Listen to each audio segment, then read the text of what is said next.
En la larga y deslumbrante historia del cine, pocos rostros han poseído el poder incandescente de Audrey Hepburn. Para el mundo era la joven de ojos grandes y delicados, una criatura de luz y gasa que se movía con la gracia natural de un cisne.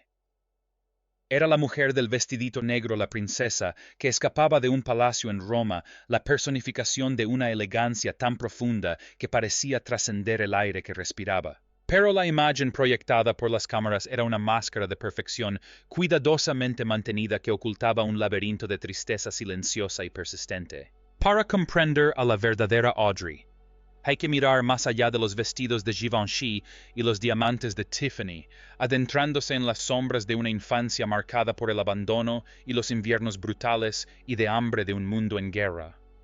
Audrey Hepburn no solo irradiaba gracia, sobrevivió hasta alcanzarla.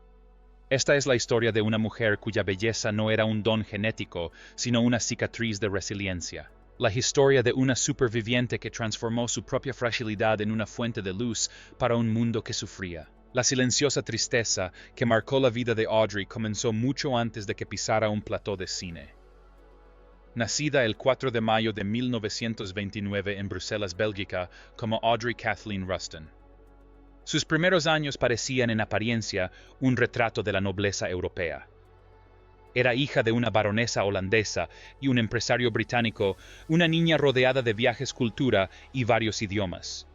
Sin embargo, los cimientos de su mundo sí resquebrajaron cuando solo tenía 6 años. Su padre, Joseph Victor Anthony Rustin, un hombre al que adoraba con la absoluta devoción de una niña, abandonó el hogar familiar y desapareció. En un abrir y cerrar de ojos, su sensación de seguridad se desvaneció. No fue un simple divorcio, fue una desaparición que dejó un profundo vacío en su alma. Audrey describiría más tarde este abandono como el suceso más traumático de su vida. Décadas después, impulsada por la necesidad de cerrar ese capítulo, finalmente lo encontró en Dublín, Irlanda. Pero el reencuentro fue una victoria vacía. Él seguía siendo un extraño frío y distante, incapaz de darle las respuestas o el afecto que había anhelado durante 30 años. Comprendió entonces que algunas heridas son demasiado profundas para sanar y que el padre que había perdido era un fantasma que jamás podría volver a la vida. Como si el abandono emocional no fuera suficiente. La historia le deparaba a la joven Audrey una prueba mucho más sombría. A los 10 años vivía en los Países Bajos, cuando la ocupación nazi se cernió sobre Europa como un manto. El mundo privilegiado de su infancia fue reemplazado por una dura lucha diaria por la supervivencia. Bajo la bota nazi, la comida se convirtió en un recuerdo. Durante el invierno del hambre, o la hambruna holandesa de 1944, Audrey vivió al borde de la inanición. La figura esbelta y frágil que el mundo de la moda veneraría más tarde como el epítome de la elegancia se forjó en realidad en las llamas de la privación. Sobrevivió comiendo ortigas, bulbos de tulipán y moliendo hierba seca hasta convertirla en una harina amarga para calmar los agonizantes dolores de su estómago vacío. Al final de la guerra tenía un peso peligrosamente bajo y sufría de anemia aguda, problemas respiratorios y edema. Su cuerpo era un mapa de la desnutrición, un registro físico de una época en la que vio a sus familiares ser ejecutados y su mundo reducido a escombros. Jamás olvidó la sensación de hambre extrema, un recuerdo que más tarde se convertiría en el motor principal de su espíritu humanitario. Antes de ser actriz, Audrey era bailarina. El ballet fue su primer y mayor amor, un sueño que requería una disciplina y una devoción a la altura de su férrea voluntad. Incluso durante los años más sombríos de la ocupación, utilizó su talento como arma de resistencia. Ofrecía recitales de ballet secretos y silenciosos en habitaciones a oscuras para recaudar fondos para la resistencia holandesa. Estas actuaciones a oscuras se realizaban en absoluto silencio, ya que el sonido de los aplausos podía alertar a las patrullas nazis cercanas. Esta era la verdadera Audrey, una joven bailando con las puntas de los pies ensangrentadas en la oscuridad, arriesgando su vida para brindar belleza en un mundo dominado por el miedo. Tras la guerra, se mudó a Londres con una beca para estudiar en la prestigiosa escuela Marie Rambert, convencida de que su futuro estaba en el escenario. Pero la realidad fue implacable. Marie Rambert le dio el veredicto demoledor. Audrey había empezado demasiado tarde. Su cuerpo estaba demasiado debilitado por la guerra y con casi 1,70 m de estatura, era demasiado alta para ser una primera bailarina profesional. El sueño murió en aquel estudio londinense, dejándola a la deriva y con el corazón roto. Pero en el gran plan de su vida, la pérdida del ballet se convirtió en la ganancia de Hollywood. Cada movimiento que realizó en la pantalla, la forma en que inclinaba la cabeza, la forma en que caminaba por la habitación, era un eco de la bailarina que se había visto obligada a abandonar. Cuando finalmente alcanzó el estrellato con Vacaciones en Roma, en 1953, el mundo vio un producto perfecto, pero Audrey solo veía sus defectos. Era sumamente autocrítica y a menudo se sentía desconcertada por la obsesión del público con su apariencia. Pensaba que su nariz era demasiado grande, sus pies demasiado grandes y su figura demasiado delgada. Irónicamente, la mujer que redefinió los estándares de belleza del siglo XX pasó gran parte de su vida sintiéndose inadecuada. Sin embargo, con el paso de los años, se produjo una transformación notable. Mientras otras estrellas luchaban contra el paso del tiempo con desesperación, Audrey lo acogió con los brazos abiertos. Encontró una profunda paz al envejecer creyendo que cada arruga era un testimonio de una vida vivida y una lección aprendida. Como su hijo Luca compartiría más tarde, ella veía la vida por etapas y estaba preparada para que la última etapa de su vida estuviera marcada por la familia y el servicio en lugar de la vanidad de la fama. Su búsqueda de un amor duradero y romántico fue un camino frágil y a menudo doloroso. En 1952 se comprometió con el industrial británico James Hansen. Fue un romance apasionado, pero Audrey poseía una claridad moral poco común. Comprendió que sus exigentes carreras profesionales, cada una por separado, convertirían su matrimonio en una relación a distancia por conveniencia. Cuando me case, dijo en una frase que se hizo famosa, quiero estar realmente casada. Canceló la boda prefiriendo el dolor de una ruptura a la falsedad de una unión superficial. Poco después, en una fiesta organizada por Gregory Peck, conoció a Mel Ferrer. Él era mayor intelectual y tenía una presencia imponente. Se casaron en 1954, pero la relación estuvo marcada por un desequilibrio de poder. Mientras la fama de Audrey alcanzaba cotas que Ferrer jamás podría lograr, el matrimonio se derrumbó bajo el peso de los celos profesionales y, según se cuenta, su carácter controlador. Durante este tiempo, Audrey sufrió una serie de angustias personales que el público jamás vio. Anhelaba la maternidad con una intensidad desesperada, pero su cuerpo, quizás aún afectado por la fragilidad de los años de guerra, luchaba por llevar un embarazo a término. Sufrió varios abortos espontáneos, cada uno un golpe devastador que la dejó emocionalmente destrozada. Uno de los incidentes más famosos ocurrió en el set de rodaje de Sin Perdón en 1959. Cuando se cayó de un caballo, se fracturó la espalda y posteriormente perdió a su bebé.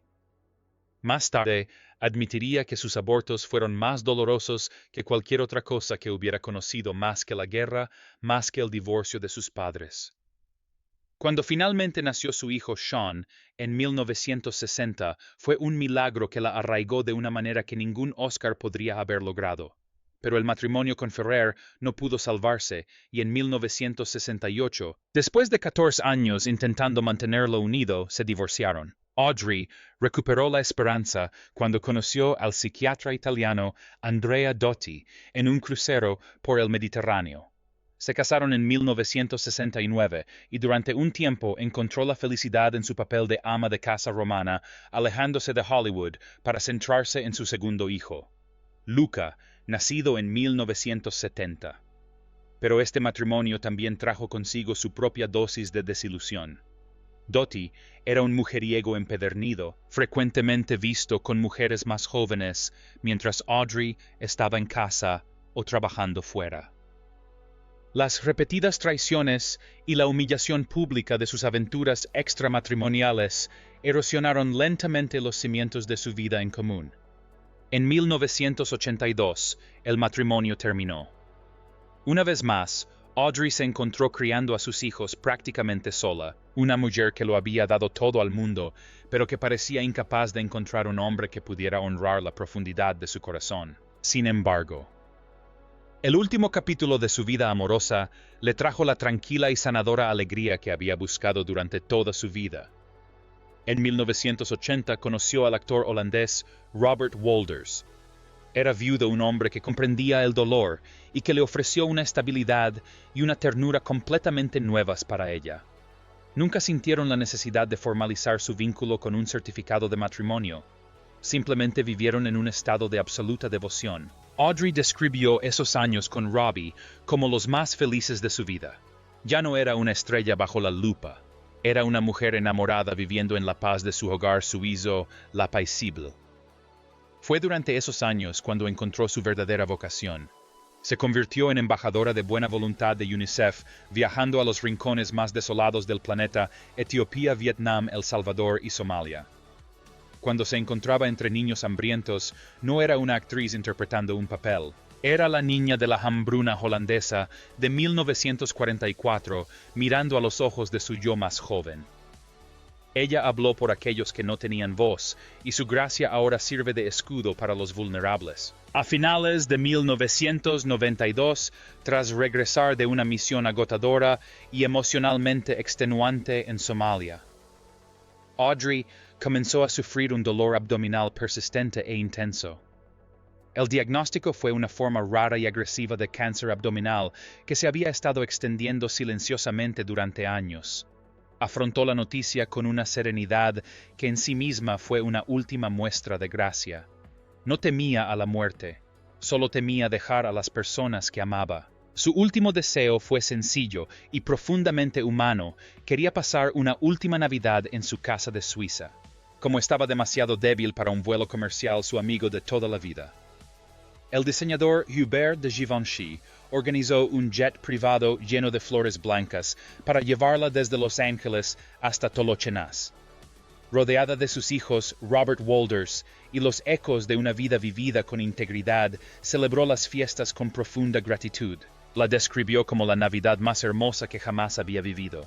El 20 de enero de 1993, Audrey Hepburn falleció plácidamente mientras dormía a los 63 años.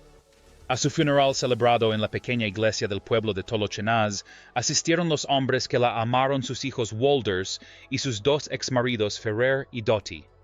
Su carácter quedó patente en el legado de respeto y paz que dejó tras de sí incluso después de matrimonios fallidos. Gregory Peck, su compañero de reparto y amigo durante 40 años, leyó un poema de Rabindranath Tagore, un último homenaje a una mujer cuyo alma era tan infinita como el amor que brindó. Recibió póstumamente el premio humanitario Jean Hersholt, un reconocimiento final a que su mayor contribución no fue su belleza, sino su humanidad. Hoy, a través de los recuerdos de sus hijos, Sean y Luca, la verdadera Audrey sigue viva. La describen como una madre que era un maravilloso cúmulo de imperfecciones, una mujer que creía que la melodía importaba más que la letra. Era la chica del pasillo de enfrente que por casualidad se puso un vestidito negro y cambió el mundo. Su legado no se encuentra en los archivos de la moda ni en los resúmenes de los Oscar. Se encuentra en los millones de vidas que tocó a través de su trabajo con UNICEF y en los corazones de quienes se conmueven por su resiliencia. La vida de Audrey Hepburn nos recuerda que la verdadera elegancia nace de la perseverancia y que la mayor belleza reside en la fortaleza para sufrir, sanar y dar. Sobrevivió a la oscuridad y gracias a ello supo irradiar luz. Incluso ahora, décadas después de su despedida, sigue siendo un referente de gracia no por su perfección, sino por su valentía al mostrarse humana en un mundo que la idolatraba. Su vida fue una obra maestra de empatía, una larga y hermosa danza, que solo culminó cuando la música de su corazón interpretó su última y luminosa nota. Su hijo, Sean, co-autor del libro El sueño de la pequeña Audrey, suele reflexionar sobre cómo la verdadera fuerza de su madre residía en su autenticidad. No buscaba ser un ícono, simplemente quería ser una buena persona. Era una mujer que, incluso siendo la mujer más famosa del mundo, conservaba su energía en invierno quedándose en la cama. Nunca perdió de vista la fragilidad de la existencia. Comprendía que la fama era efímera, pero la bondad imperecedera. Mientras la era digital sigue obsesionada con el look Audrey, debemos recordar el espíritu Audrey, la niña que comía bulbos de tulipán para sobrevivir, la bailarina a la que le dijeron que no era lo suficientemente buena, y la madre que perdió hijos, pero nunca perdió su capacidad de amar. Transformó su hambre en un festín para los demás, y al hacerlo se volvió inmortal. Su vida fue una lección sobre cómo convertir la tragedia en gracia, una lección que el mundo necesita ahora más que nunca. Audrey Hepburn fue la reina de las imperfecciones, el ángel de la hambruna y la princesa eterna de nuestros corazones. Ella no solo habitaba la luz, se la ganó paso a paso con gracia hasta el final. En la evaluación final de su trayectoria, vemos a una mujer que navegó entre las cimas del glamour y los abismos del sufrimiento humano sin perder jamás su esencia. Fue un puente entre dos mundos, el deslumbrante artificio de Hollywood y la cruda realidad del tercer mundo. Utilizó su rostro, el más reconocido del planeta, como un espejo para reflejar el sufrimiento de los niños que visitaba. Solía decir: "Es curioso que cuanto más trabajo, más me doy cuenta de que las personas son iguales". No veía diferencia entre los aristócratas de Bruselas y los refugiados de Somalia. Para ella, cada niño era su hijo, Luca, cada madre era la suya y cada boca hambrienta era la suya en 1944. Esta empatía universal fue su verdadera obra maestra. Con el paso de los años, la leyenda de Audrey Hepburn no hace más que crecer, pero es a la mujer que hay detrás de la leyenda a quien debemos honrar. La mujer que en su jardín de Suiza disfrutaba del aroma de la tierra y la quietud de las montañas, finalmente libre de las expectativas del mundo. Era una mujer que sabía que el verdadero amor no necesita un acta de matrimonio, que una espalda rota no puede impedir que un espíritu vuele, o que ni siquiera el cáncer más raro puede apagar una luz alimentada por la compasión. Audrey Hepburn fue un milagro de supervivencia, un testimonio de que la gracia no reside en la ausencia de dolor, sino en su transformación. Nos dejó un ejemplo de cómo vivir con dignidad y cómo morir en paz. Y mientras haya un niño que necesite ayuda, o un alma en busca de belleza, Audrey Hepburn estará ahí, un ángel silencioso, con un vestidito negro, recordándonos que todos en nuestro mejor momento somos simplemente maravillosos paquetes de imperfecciones que intentan encontrar su camino a casa. Ella encontró su camino a casa y en el proceso también nos lo mostró a nosotros. Su historia es una canción de amor infinito, una melodía que resonará mientras el mundo recuerde lo que significa ser verdaderamente, incandescentemente humano. Gracias por recorrer este camino con nosotros. La luz de Audrey sigue brillando. Es una luz que nos invita a mirar el mundo con la misma inocencia y bondad inquebrantable con la que ella lo hizo. Adiós, Audrey. Tu baile ha terminado, pero el escenario nunca volverá a ser el mismo.